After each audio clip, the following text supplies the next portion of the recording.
So let's just jump right in and talk about you and Brahms and this new recording. Tell us a little bit about the genesis of it. It's been a while in the making. Can you tell us how it came to be and how you ended up going with the London Symphony?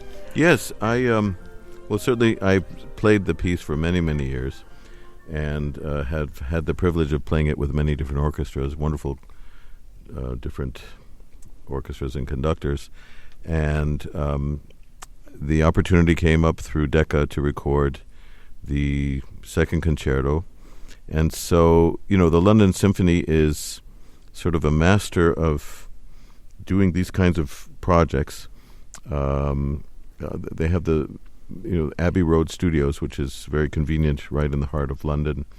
And so it was just, the wheels were oiled and ready to go, so to speak. So all we had to do is find a time and a good piano.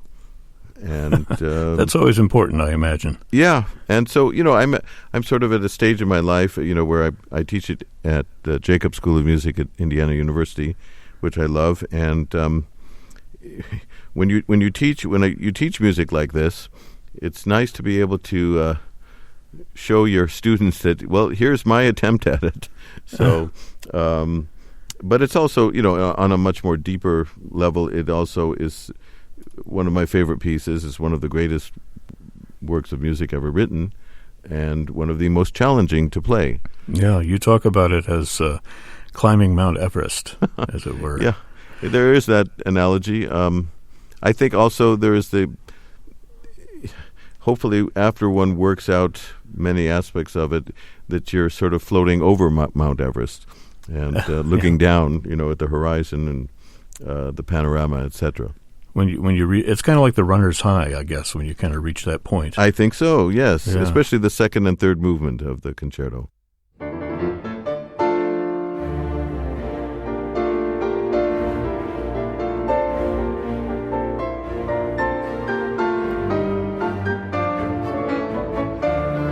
I want to talk a little bit about your approach to Brahms. I hear it especially in this concerto.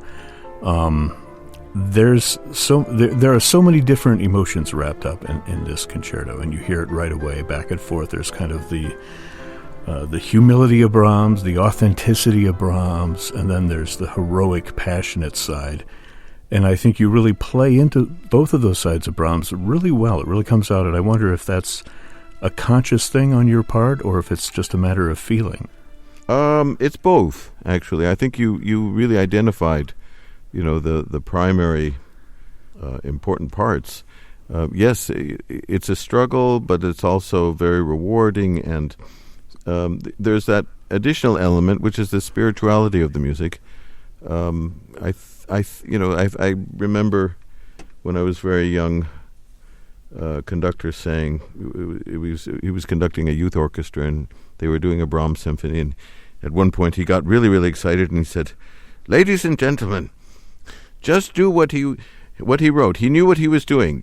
You see, this is God's music." Mm-hmm. And I thought, wow, he hit it on the head, Yeah. I mean, and especially with this concerto, it's about as close as you can get, I think, when it goes well, to experiencing a transcendental sort of feeling, where you're really being a vessel to serve the composer. Well, and as a listener, you're taking us along for the ride, which is nice. Right. Yeah. Now, you've recorded the first piano concerto. That was a live recording, I believe, right? Yes, with Joanne Falletta and the Virginia Symphony. And I imagine, aside from the fact that they're very different from each other, I imagine the process was different for you preparing for an in-studio recording as opposed to that live recording? Yes and no. I will say that when we recorded the first concerto, of course, there were two performances, live performances. Mm-hmm. So editing was not really possible. If there was some editing, it was more dealing with acoustical balance, etc. In the second concerto, I will say that we took very large takes. In the first movement in particular, I think the second take was a take from beginning to end. And so you're not hearing, slicing and dicing, so to speak, of what they can do with digital technology. These are large sweeps of where we really were playing. It was like chamber music. Right. And so I'm very happy about that. And I think the further I get away from the recording, and whenever I hear little bits and pieces of it, the happier I am, because it sounds very natural, as it should. It shouldn't sound, manufactured. Yeah.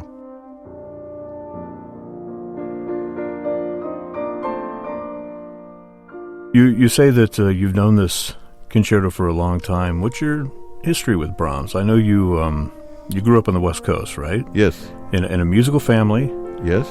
You told a great story in one video about when you were 7, I think, when you decided that you had to be a musician or a pianist. Do you know what I'm talking about? Yes. Well, my mom took me to hear Jascha Heifetz, and I didn't know who Jascha Heifetz was. And that changed my life forever. I mean, I heard the sound that he got out of the violin. It went through me like an X-ray. And then I became, it was almost like a light bulb was turned on. Were you playing piano at that point already? Yeah, I was studying the piano. I had also studied the violin and the clarinet. But I liked the fact that I could play, on the piano, you can play 10 notes at once and not take responsibility for intonation. So that was very appealing to me. But it also suited my personality. I love harmony, and I love the different sonorities that one can create on the piano. The only thing I must confess that I miss, is on the piano you can't make a crescendo or get louder on one note. You have to create the illusion of doing that. Yeah, but that's even more of a challenge, yeah. I think. Yeah. I've heard you talk about voicing and fingering, and how, like, the weak part of the hand is often given the strongest part of the phrase. Right. I think it's fascinating these are things that people don't necessarily think about when they listen to a recording like this. All of literally the orchestration that goes into it with your 10 fingers. Right.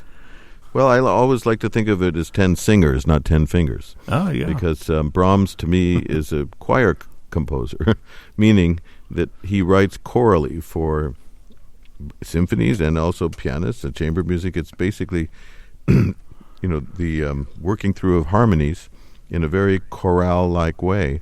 So the hand, the physiology of the pianist's hand is that, our strongest melodies are usually in the soprano parts of the right hand, which are the 4th and 5th fingers, and those are the weakest fingers. Yeah. So we can't have our thumbs dominate the sopranos. I mean, that would be would sound unbalanced. Right. And so, with Brahms in particular, voicing, layering, texturing, it's a combination of oil painting and pastel at the same time, with the gold frame around the painting, if you know what I mean. I mean, it's just it's royal kind of sonorities that one seeks to try to achieve and express. Yeah. I mean, there is a gruffness, to Brahms that is also very important to have. But the second piano concerto, it's very different. It's much more refined. I mean, he's really, sharpened all of his composing techniques at that stage, and so everybody that plays in the orchestra and the pianist, we have to think of the highest level of expression. What kind of forte, what kind of piano, what kind of mezzo, or in his case, poco forte. Yeah.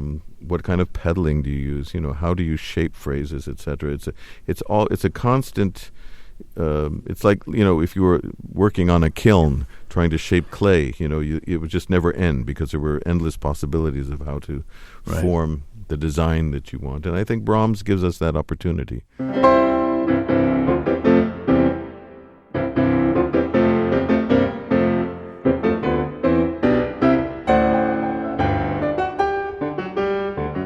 want to talk a little bit about that first piano sonata, because even though it was written, when he was very young, I think maybe 20 years old or whatever, right.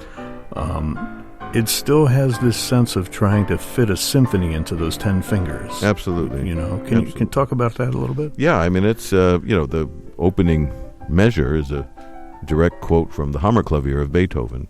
And, of course, in that particular work, Beethoven was really literally, I mean, you could imagine the piano being a mini orchestra.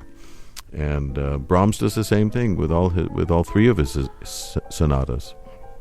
They are orchestrated. I mean, one cannot just be satisfied with a piano sound as a performer. I think it's so helpful to know internally or conceptually that you're imitating clarinets, that you're imitating timpani, that you're imitating horns, that when you touch the key, that it should, it should emulate a flute or some kind of orchestral touch and sound, and also the embouchures, and the bowings, the way string players start a phrase, how they use the bow, how they end on a note. I mean, these are all things I think that can come into play in a sonata like that, where you really emulate different ways of creating sound.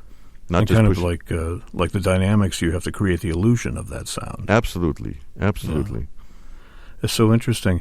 Now, I've always thought when you look at two pieces like this put together, paired on one CD, a later work, a masterwork, and then an early work, I mean, there has to be a reason for that, but I'm wondering, sure, you can see there are differences between the two, but what are the similarities between, Brahms and the 1850s and Brahms in the 1880s that you're seeing on paper? Well, that's a very, very interesting question, and I think it's a profound question because, in reality, if you look at Brahms's music from the early period to his late period, his style of composition really did not change that much,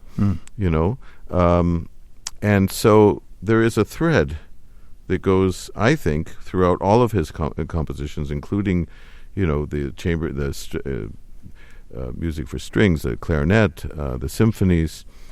You can always identify, that's the way Brahms would write that phrase, or there's something harmonically. The fact that he didn't like to write sections with the tonic of the key that he was playing, and he would like to start on the dominant of the chord, or the subdominant. So there's certain idiosyncratic qualities that are constant throughout his life. But as he grew and as he developed, of course, you can tell, that the later works in particular are just absolutely perfect.